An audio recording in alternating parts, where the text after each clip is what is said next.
What about you? And in this video, I'm going to look at battery chargers and battery testers. I have a wee one there. I think I got it for free. I have an old school one there. A couple of batteries about the place. I have a charger there which also tests. I have a charger there, and we'll have this wee boy here. And they all have different ratings, and they all have their own purposes. All this stuff's my own equipment, so I'll just run through a couple of wee tests.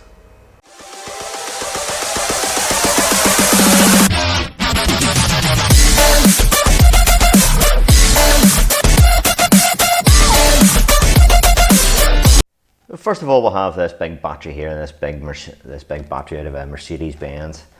It's an 850 amp battery there. So, well, most car batteries you'll get some sort of spec, either CCA or EN or something like that. So that's the information you need to know. So that becomes significant in other testing we're going to do. But I know the state of health of these batteries that I have laying on the floor here. Some are good and some are bad. So I want to run through a few testers that a lot of people use, and disadvantages and advantages with those types of tests. Sometimes they can be misleading and could maybe throw you in the wrong direction. So this battery here has been on charge. With this charger here, it's made by Ring, as you can see, and it's quite a good wee charger. This has a maximum of 12 amps output. So it's been on charge for a while, and as you can see, it shows 90% charge and 12.6 volts. So you may think, oh, that's dead on, that's great. And there's flying up to 100% there. So I know this battery is no good, and that's another example of misleading information.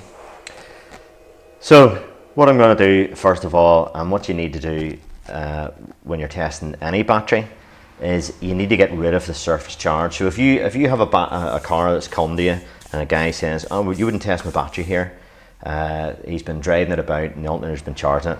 So it has what it's commonly known as a surface charge. So you need to get rid of that surface charge.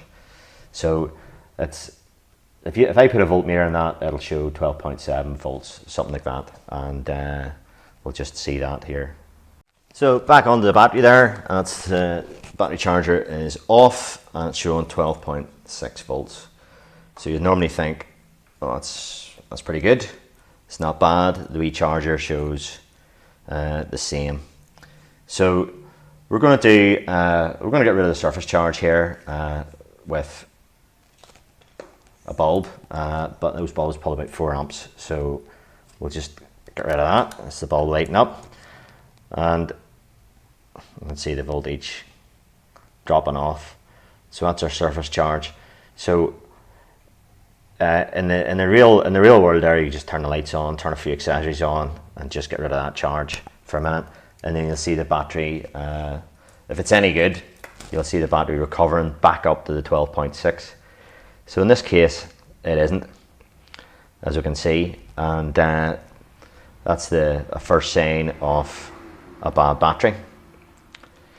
So we'll go back onto this wee Ring charger here, because it also has a test facility on it as well. So we're connected back up to that 850 amp Mercedes battery here, and there's two options here for charging and for testing. It's flashing on the test there, so hit set, and this is one of the tests. There's 4 tests you can do here. That's a percentage test. So if we ask it to do that, just by hitting set, 80%, 12.5 volts, and a thumbs up there saying that that's a good battery. So we'll do another retest, go into that, and we'll actually tell it what size of battery it is. So set. So cold cranking amps, but in this one here it's 850 amps EN. So we'll type that number in. So you have to do this manually here. If you hold it down, it doesn't do anything. So we'll stick it right up, 850 amps. And what this is doing then is it measures the internal resistance, compares that to the 850 that I put in. So these numbers that you put in are crucial. If you don't know what that number is, this type of test isn't going to be any good. So set that. And 41% now. So it said 80% before, now it's 41%. And it's saying it's capable of it's actually 352 amp, which is less than half what its capacity should be. So that's a sign, a sure sign there that this battery is no good. So I'm going to show you another wee test, and it's the one that I prefer to use. It's definitive, but it again has restrictions on what you can do. So there's our battery voltage there, 12.6 more or less, which you might think's okay. So what we're going to do, this is a wee cheap tester. I think I got this for free, and it's Bluetooth. So it works very similar to the Ring one there. You need to tell it the size of the battery. So we'll connect it along with there. So it uses the power of the battery. So there's no batteries in that or nothing. So we'll see what happens. So here we have the app on. So we need to connect it to Bluetooth. Start test. We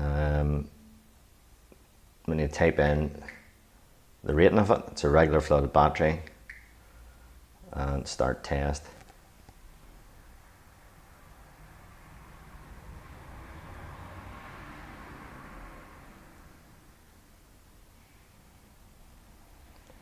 And there we go.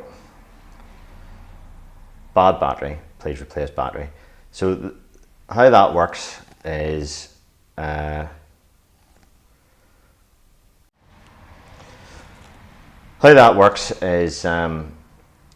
reading there, internal resistance 7.5 megohms.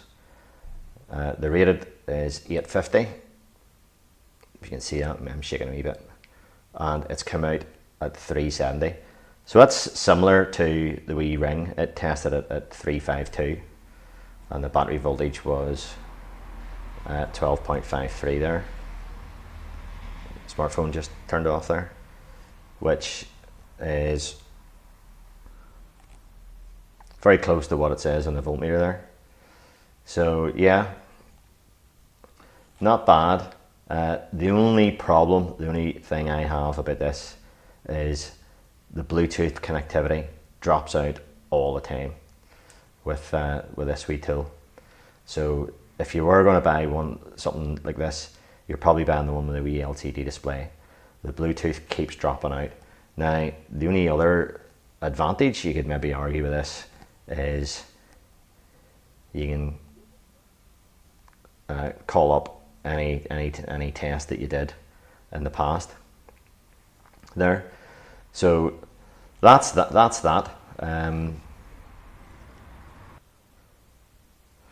other thing I'm maybe show you here is that SOC, state of charge, is 88%.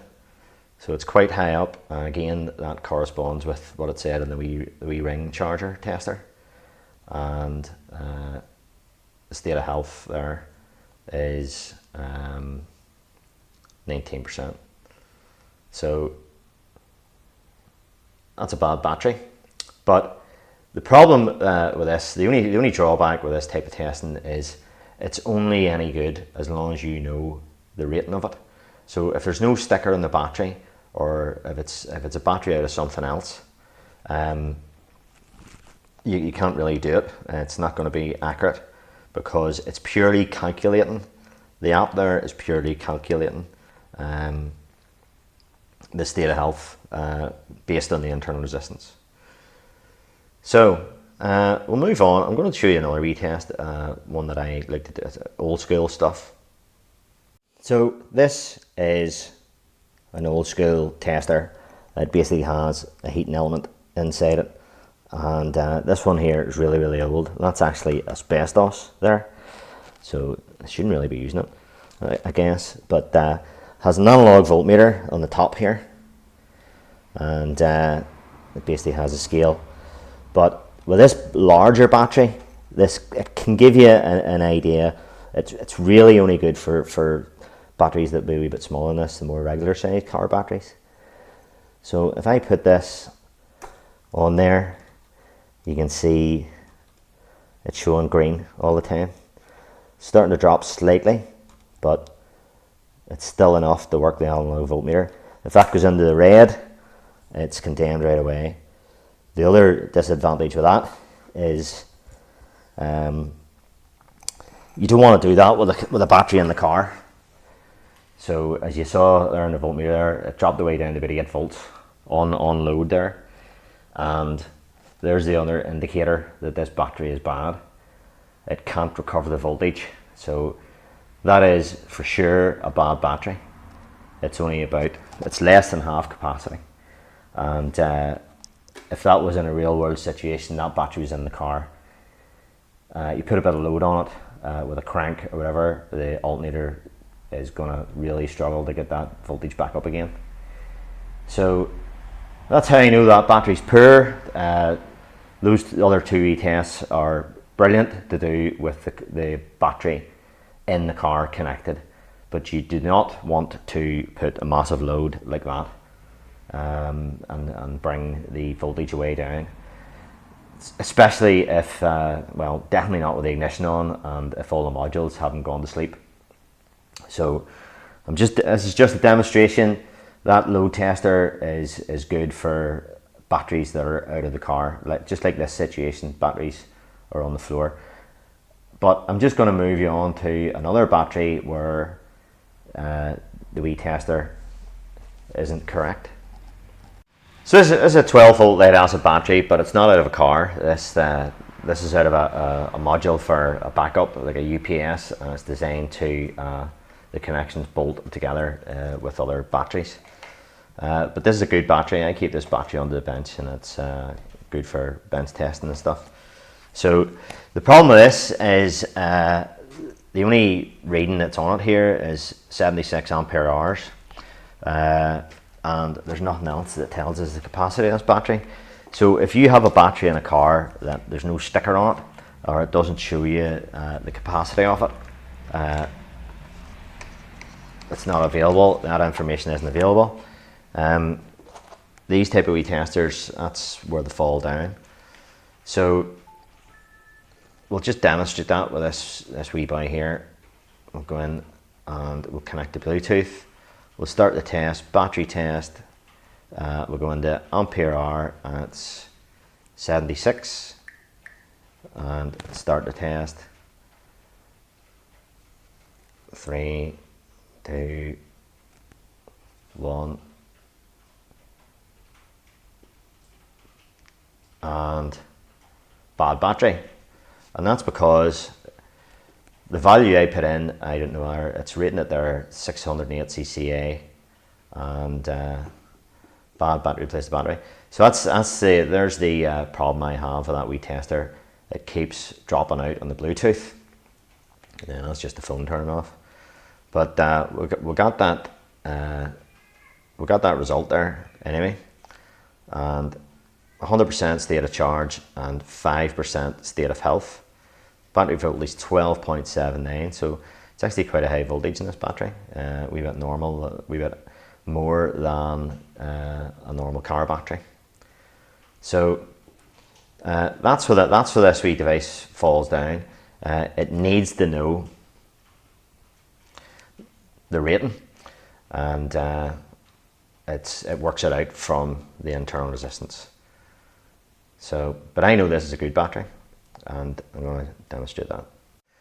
So I have my Vantage Pro connected to a 600 amp clamp meter here, and it is 1 millivolt per amp. So as you can see, it's showing 11 millivolts there at the minute. So if I turn that wee wheel there, it's not a button like the way you have the other ones. So if you turn that wee wheel there, get it to go to 0 to calibrate it. And not really matter in this because this current is going to be extremely high. So this is an old school heavy duty battery tester with an analog meter in the top of it there. So this is going to simulate a crank.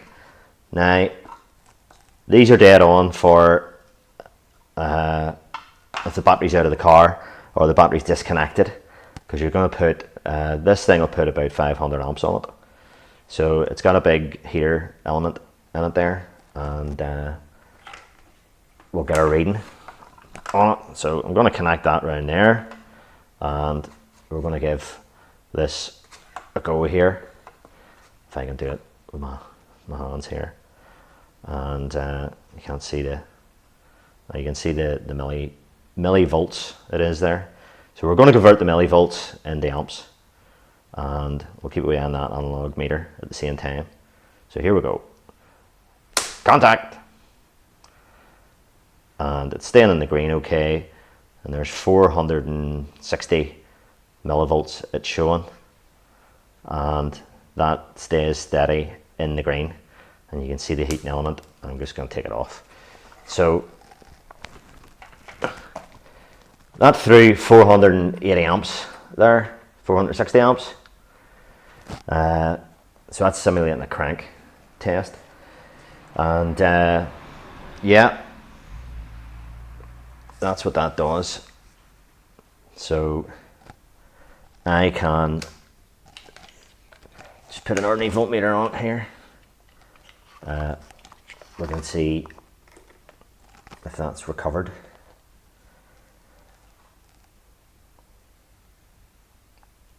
.58, so it's pulled a wee bit out of it and it's coming back up again. So what you can do with that load tester is, if you have a battery that says 12.6 and it comes to you after the person has been driving it with the alternator charging it, you need to get rid of the surface charge by turning a couple of lights on, and I can do a load test on it. So if you have a car that isn't cranking, a non-starter, you can test it, do a battery test by that external load. So that's an external load that you can put on. But I don't recommend doing that. Definitely don't do it with the ignition on, because you pull the battery voltage way down to 8 or 9 volts.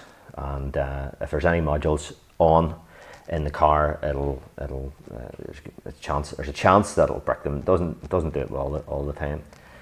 So I'm going to move on for another wee test. There's another wee battery in the background there, that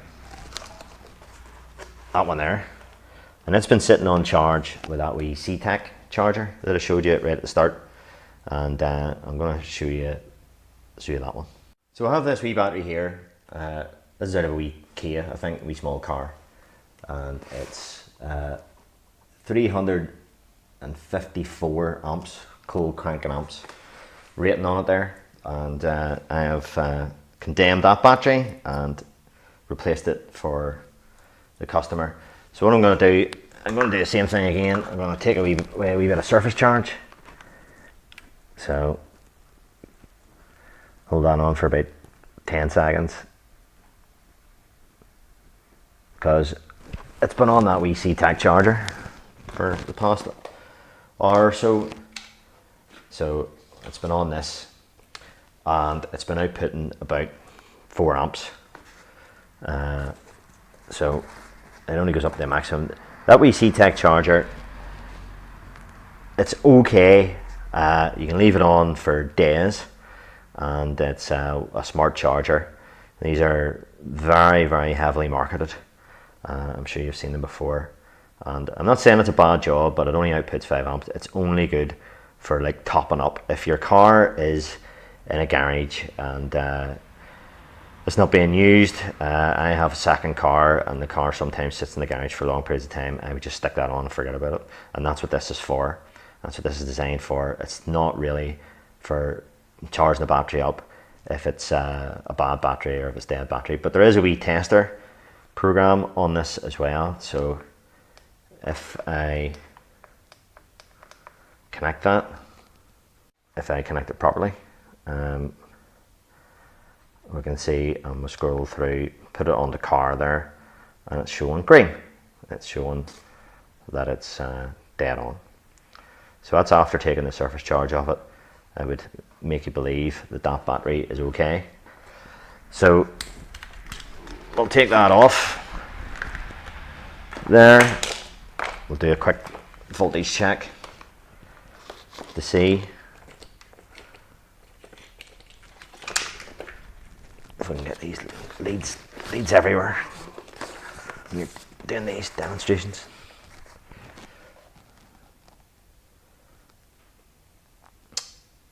$13 volts.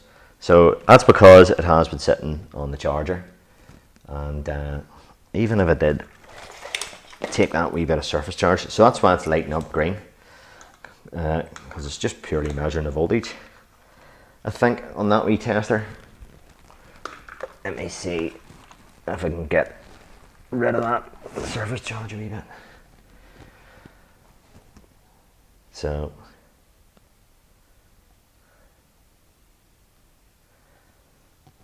there's it down to 12.6. Pull that off it. It's rising up again. So that voltmeter is accurate. I can assure you that, even though it is reading a bit high there, it appears. Yeah, because it says the same on the Vantage Pro. So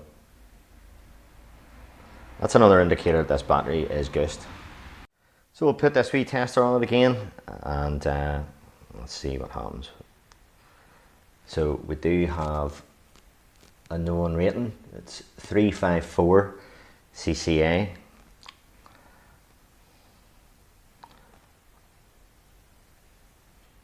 So select CCA 354. Done. Start test.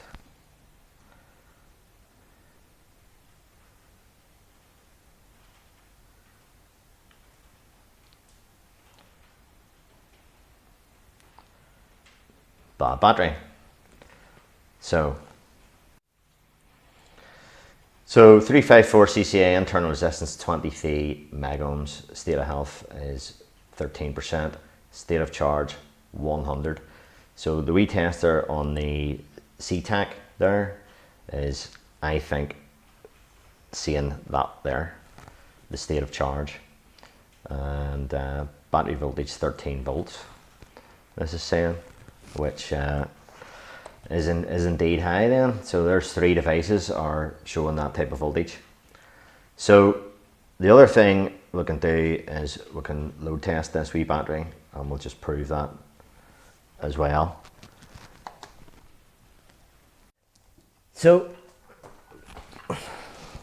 we'll put our 460 amps on it here and see what happens. That's the voltage on the Vantage Pro there, and immediately it's in the red, and it's just collapsed. 4 volts. So that's why you don't want to do a load test with the battery connected to the car, and it's recovering back up again. So there we go. Those wee testers there, they're quite good now for testing on the car. It means you don't have to disconnect anything and stuff like that. As I say, you need to get rid of a wee bit of surface charge if the car's been running, and just turn the lights on or something like that, and you can do the cranking test and stuff with it as well. This particular one here, as I said earlier, I got it for free, but they do one. This Autel company does do one with a wee LCD display, so it gets rid of that Bluetooth issue. Although you do have a record of it on the smartphone, and there's a lot of information in the wee graphic there. Not bad. You can buy these on Amazon. I'm not promoting any of these products. I never do. And yeah, so you can buy that for £25. So that's it. So I think that's it for the wee video here. A wee bit on battery testing, and you just need to watch. I combine all those methods before I condemn any battery. Some are quick, some are not. That's a small battery, large battery, and this other battery that I had, which isn't a car battery at all. So, but it gives us an idea where where these things can fall down. So it's like anything, your equipment, you need to know its limitations. You need to know how it works and how it's calculating the results. So yeah, hope you enjoyed the video as ever, and hope you found it interesting. Maybe get something out of it. You just can't rely on certain things. You maybe need to do various tests before you can come to an absolute determination. And as ever, thanks for watching. Comment, subscribe, all that sort of jazz, and all the best, and bye bye.